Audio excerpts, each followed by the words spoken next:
Hi everyone, my name's Anne-Marie. Welcome to this card making project. In this project I'm going to be using something brand new to me and lots more other items from Anna Griffin. So the first thing that we're going to need is our base card. Now everything I do use I shall put on my blog, and I shall put the name of all the items just in case I forget anything.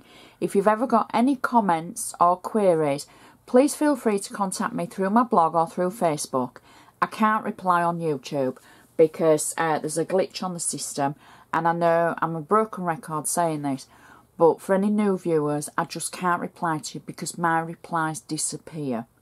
So you can comment, I can't reply, but I do read each and every one of them, and I do click like on them when I've read them and publish them.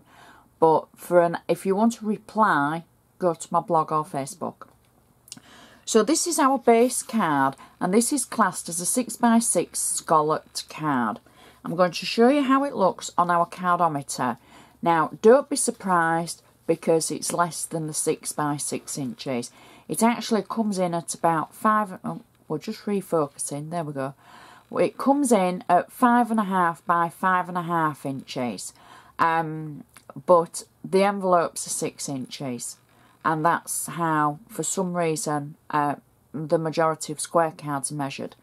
So this is an ivory scalloped edge card. Now you could use it with a straightforward straight card, it will still work. But for us we're going to use a scallop. Now I'm going to use my bone folder, which is from the Anna Griffin tool collection, to make sure I've got a good sharp crease along the edge of the card. So even though these are factory created, I always do that with my bone folder to make sure when they stand up they look nice and professional, and they're not going to topple over, and they're just a nice, clean, professional looking crease. Now for the inside of the card, the first thing I have is a paper from the Boxing Day papers, and I've cut it to fit the inside, and we're working that way. So that's mistake number one for me. So I've cut the layer of the Boxing Day paper to fit the inside of the card, and what I'm going to do is take the tape off the back, and we're literally just going to pop it in the centre. Now, a lot of people have said to me, oh, you always use ivory for the insides. You know, I'd like to see a different colour.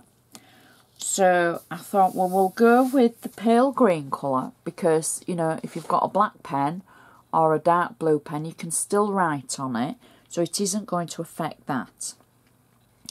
Now next is the first of our new items, new to me, and these are from the Vintage Garden die cuts. And the Vintage Garden die cuts are the ones that match the acetate cards from Anna.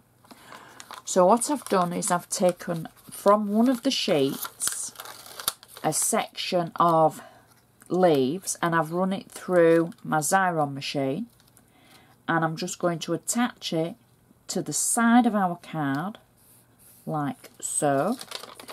And then I've got one of the roses, again from the Vintage Garden die cuts, and I've taken it through the Xyron machine. Now the Xyron machine won't hurt any of your die cuts or your embossing or anything that you put through it. Now I'm just going to snip away the side of that leaf, because I'm going to put it along the side of our card like so, and I want it to look as though it's butt up to the edge like that. And then finally for our inside, I've used one of Anna's 22 clear birthday stamps, and I've stamped out wishing you the very best birthday. So I can peel that from my Xyron carrier sheet, and I am simply just going to pop that just under the side of the leaf and the rose, and then press it down, and that's our insert, finished. Absolutely beautiful with the flowers and the leaves. Well, I should say the rose and the leaves. And our stamp sentiment. So now we can create the outside. I'm just using my bone folder again to make sure that edge is nice and sharp. And so the first thing for our background on the front, again, is a layer from the Boxing Day papers. There's a good assortment of different patterns in that collection. Something for so many different occasions, whether it's throughout the year or Christmas. There's some really nice patterns. So we can add this layer to the base of our card like so, trying to get it nice and central. And then the next thing I'm going to use is, this is from the Vintage Garden die cuts, and it's kind of like a little border that's on one of the sheets. Now, I've peeled it from my Xyron machine, carrier sheet, and I'm just going to cut it in half. There we go. And I'm going to add half to the card at one side, and then half to the other side. Now, at home, you'll be able to make sure you've got those nice and straight. I have to do that by eye through the camera, so I'm just hoping I've got them relatively straight. So the first thing we need at the top of our card, after adding our border, is I've used one of the Fretwork 1 dies, and I've used Anna's green glitter cardstock to cut this out in. So you could use Anna's glitter stickers if you have those. I've just run out of a lot of them, so I'm using my glitter cardstock to make my own. So I'm just adding a little bit of wet glue on the back of it, and then I'm going to position it just towards the top of the card like that, and just hold it down for a few seconds just so that it grabs hold while we're chatting, so that I can go on to put the next layer on. There we go. So the majority of what we've got will cover that over and hold it down anyway, but I just want it to kind of make a grab first. Now again, from the Vintage Garden die cut sheets, there's these gorgeous swirls in there, and I've taken 2 of them, and on the back we've got 3D foam towards the top of them and flat tape towards the bottom of them, and that's because it's going to give me the effect that I have kind of like made them decoupage, but then the next layer will sit high as well. So section of them will sit high at the end, and then the bottom section sits flat, if that makes sense.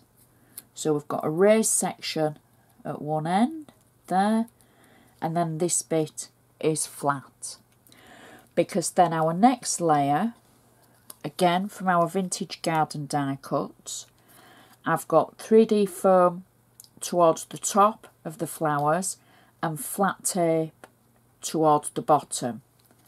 So I'm just going to add a little bit of glossy accents on the top of the 3D foam, just because it's going onto glitter card. And we're going to position that roughly about there on the card, so the leaves cover the base of the gold flourishes that we've put on, and then it sits flat towards the bottom. Then I've taken 2 of the roses, again from the Vintage Garden die cut collection, and I've got 3D foam and flat tape on them, and I'm going to simply add these to either side of the central rows we've just put on, like so. So you can see how the edges of each of the items with the 3D foam on stand up, but the middle section sits flat. So it gives it a tiered raised effect. Then I've taken one of the sentiments from the Vintage Garden Die Cut collection, and I've added 3D foam on it, and you'll see how the foam is towards the bottom of the sentiment, and this is because it's going on this middle section, and this is slightly higher than the foam, if that makes sense. And I'm just going to simply add just a little bit of wet glue over it. Now the sentiment is going to cover over the border that where we cut it in two. It's going to cover over that section where it doesn't, where we cut it, where it doesn't meet in the middle, as it were. And that's our sentiment. And then we can finish it off with a little bow. Now, I'm in two minds whether to put the bow at the top or underneath. I think on this occasion we're going to go on the top. Let's see how it looks there. And let's try it at the bottom. I'll just position that. I think, do you know what? I think it looks better here. That's just my opinion. You might be screaming at the screen, no, put it at the bottom, don't use it. And that's the glory of us all having our own creativity. And that is my card finished. And I think for somebody like me that likes symmetrical, I think that's perfect. It's just such a pretty card. And obviously I've been able to use something new that's now in the UK, because as you all know, I can only use things that are available in the UK. And that's just a gorgeous card. It stands up nicely. We can see that the inside matches, and you'll notice that the sentiment in the actual die cut collection is the same as the stamp in the 22 clear birthday stamps. Such a pretty card. So please share with your crafty friends. Please check out my blog and the rest of my projects. And I'd just like to say thank you so much for watching, and I'll see you next time.